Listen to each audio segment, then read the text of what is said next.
अस्सलाम वालेकुम सामाइन। पिछली किस्त में हमने देखे थे कि नबी सल्लल्लाहु अलैहि वसल्लम और हज़रत अबू बकर रज़ियल्लाहु ताला अन्हु जाकर गारे सूर में छुप जाते हैं। अब देखते हैं अगली किस्त। गारे सौर खारदार झाड़ियों में मिट्टी, कंकरों और पत्थरों से अटा पड़ा था। इंतहाई भयानक और डरावना मंजर था। ना तराशीदा पत्थरों की काली काली चट्टानें, संगरेज़ों के बेतरतीब ढेर, कहीं ऊंचा कहीं नीचा, दीवारों में सुराख, रोज़न और दर्जे। सिद्दीक़ अकबर रज़ी अल्लाह ताला अन्हु ने जल्दी जल्दी गार को झाड़ कर साफ़ किया ताकि ज़मीन बैठने के काबिल हो जाए। फिर बदन के कपड़े फाड़ फाड़ कर गार के रोज़नों को बंद किया कि कोई मौजी जानवर रसूलुल्लाह सल्लल्लाहु अलैहि वसल्लम को सताने न पाए। गार में हर कदम पर सांप, बिच्छू और इसी किस्म के दूसरे जहरीले जानवरों का ख़तरा था, मगर सिद्दीक़ अकबर अपने आका व मौला मोहम्मद रसूलुल्लाह सल्लल्लाहु अलैहि वसल्लम की मोहब्बत में सरशार थे और इस सरशारी में इन्हें अपनी जान की फ़िक्र और तन बदन का होश न था। जब हर तरह से इत्मीनान हो गया तो अबू बकर रज़ी अल्लाह ताला अन्हु गार से बाहर आए और हुजूर की खिदमत में अंदर चलने के लिए अर्ज़ किया। हुजूर गार के अंदर तशरीफ़ ले गए। सिद्दीक़ साथ साथ और इधर उधर देखते जाते थे कि अज़ियत का ज़हूर और ख़तरा का वक़ू न होने पाए। सिद्दीक़ अकबर का दिल कह रहा था कि खुदा न खास्ता कोई अज़दहा भी निकल आया तो इसका फन मुट्ठी में लेकर मसल दूंगा, चाहे ऐसा करने में ख़ुद मेरी जान ही क्यों न चली जाए, मगर हुजूर को अदना सी गज़न भी न पहुँचे।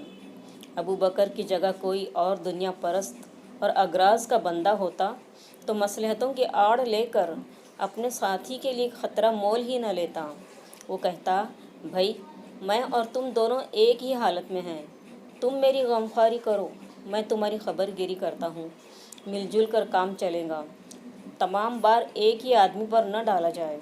और राहगीर तनहा सब कुछ बंदोबस्त कर भी लेता तो हज़ारों एहसान जताता कि मैंने तुम्हारे लिए ये किया वो किया, अपने आराम को तज कर तुम्हारे वास्ते आसानियाँ और सहूलतें मुहैया की, तुम्हारी हिफाजत की खातिर अपनी जान को ख़तरे में डाल दिया। इन सुराखों में बिच्छू और सांप भी हो सकते थे, मगर मैंने तुम्हारी मोहब्बत में किसी अजियत की परवाह नहीं की। लेकिन ये अबू बकर थे, सही मानों में यार गार, बेलूस दोस्त, जानिसार साथी, अकीदतमंद रफ़ीक सफ़र और सरफरोश गुलाम। उन्होंने दाद व सताइश हासिल करने के लिए ये खिदमत नहीं की। वो तो इतना कुछ करने के बाद भी पशेमान और नादिम थे कि मुझ गरीब से हाय कुछ ना हो सका। मोहम्मद की राह में तो दीदा दिल बिछाने के बाद भी अकीदत का हक़ अदा नहीं हो सकता। जिसकी बदौलत ईमान की दौलत और इस्लाम की नेमत मिली, उसके एहसान से तो जान देने के बाद भी ओहदा बरआ होना महाल है। जैसे जैसे रात गुजरती जा रही थी, काशाना नबूवत का मुहासरा करने वाले कुफ़ार की खुशी में इजाफ़ा हो रहा था कि मंजिल मकसूद अब ज़्यादा दूर नहीं रही। यहाँ तक कि सफ़ीदा शहर नमूदार हो गया, मगर मोहम्मद रसूलुल्लाह घर से निकलते नज़र नहीं आए। काफिरों को फ़िक्र हुई कि आखिर क्या बात है, धूप निकल आई है और मोहम्मद सल्लल्लाहु अलैहि वसल्लम नमाज़ पढ़ने के लिए बेदार नहीं हुए। वो तो बहुत अंधेरे से काबा जाने के आदी हैं। उनकी सहर खेज़ी तो सारे मक्के में मशहूर है। लोग सोते होते हैं और मोहम्मद सल्लल्लाहु अलैहि वसल्लम की पेशानी काबे के सहन में अपने खुदा के आगे झुकी होती है। शायद आँख न खुली हो उनकी। किसी काफिर के दिल में ये ख्याल गुज़रा और कोई ये सोचने लगा कि हमारे मुहासरे की इत्तला पाकर मोहम्मद सल्लल्लाहु अलैहि वसल्लम घर में छुप रहे होंगे। चलो अंदर जाकर देखें कि क्या माजरा है। हम जिस काम के लिए यहाँ आए हैं और जिस गर्ज की खातिर तमाम रात आँखों ही आँखों में काटी है, इसे पूरा करके रहेंगे। हम नाकाम नहीं लौट सकते। घर में पहुँचे तो हज़रत मोहम्मद रसूलुल्लाह सल्लल्लाहु अलैहि वसल्लम के बिस्तर पर हज़रत अली इब्न अबी तालिब को पाया। उन्हें बहुत गुस्सा आया और जालिमों ने अली को खूब मारा। मोहम्मद इब्न अब्दुल्ला हम सब की आंखों में खाक झोंक कर साफ निकल गए। एक कुरैशी ने कहा और तमाम काफिरों ने सर हिलाया कि तुम हमारे दिल की बात कर रहे हो। काफिर झंझला कर अपनी तलवारों को देखते کہ یہ جوہردار تیگے یوں ہی رہ گئی۔ کیا سوچ کر آئے تھے اور کیا ارمان جی کے جی ہی میں رہ گئے۔ ایک آدھ معرکہ آرائی کے بعد ایسا ہو جاتا تو ہم صبر کر لیتے کہ ہمیں اپنی تلواروں کے جوہر دکھانے کا موقع تو مل گیا، مگر یہاں تو کسی کے جسم پر ذرا سی خراش بھی نہیں آئی۔ محمد رسول اللہ صلی اللہ علیہ وسلم کے جسم کو کسی کی تلوار نے چھوا تک نہیں اور وہ صحیح سلامت چلے گئے۔ حضرت محمد رسول اللہ صلی اللہ علیہ وسلم کی تلاش شروع ہوئی۔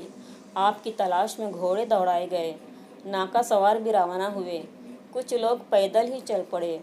خیال یہ تھا کہ محمد رسول اللہ مکہ سے دور نہ پہنچے ہوں گے۔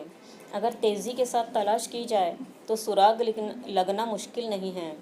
مکہ کے قریب کی تمام جھاڑیاں، آس پاس کے نخلستان اور راستے چھان مارے، مگر پتہ نہ چلا، یہاں تک کہ کفار غار ثور کے ٹھیک سامنے پہنچ گئے۔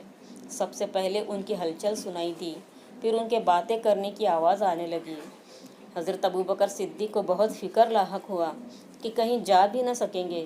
دشمن بالکل سر پر تھے، فطری طور پر تشویش ہونی چاہیے تھی۔ حضرت ابوبکر اپنے سے زیادہ ذات رسالت مآب صلی اللہ علیہ وسلم کی فکر تھی کہ دشمنوں کے منہ میں خاک کہیں حضور کو گزند نہ پہنچے۔ اللہ تعالیٰ نے اسی آن وحی نازل فرمائی اور وحی کے یہ الفاظ: لا تحزن ان اللہ معنا۔ خود زبان نبوت سے سن کر ابوبکر کے دل کو ڈھارس بندھی، تشویش اطمینان میں بدلی اور اضطراب کی جگہ سکون حاصل ہو گیا۔ غم جاتا رہا، فکر دور ہو گئی۔ اللہ تعالیٰ کے اس ارشاد نے کہ غم نہ کرو، اللہ ہم دونوں کے ساتھ ہے، صدیق رضی اللہ تعالیٰ عنہ کے جلتے ہوئے دل پر تسکین کا ٹھنڈا مرہم رکھ دیا۔ اللہ تعالیٰ کی مشیت کی بشارت نے امید میں جان ڈال دی اور صدیق اکبر کو یقین ہو گیا کہ کافر ہمارا کچھ نہیں بگاڑ سکتے، خدا کی تائید و معاونت ہمارے لیے مقدر ہو چکی ہے۔ چنانچہ کفار قریش الٹے پاؤں واپس چلے گئے۔ ان کے ذہن میں اس بات کا خطرہ بھی نہ گزرا کہ اس غار میں جس کا دہانہ خود گھاس سے ڈھکا ہے، کوئی اندر گیا بھی ہے۔ 3 دن تک سرور کائنات علیہ الصلاۃ والتحیات اور جناب ابوبکر صدیق غار ثور میں چھپے رہے۔ اس کے آگے کی قسطیں انشاءاللہ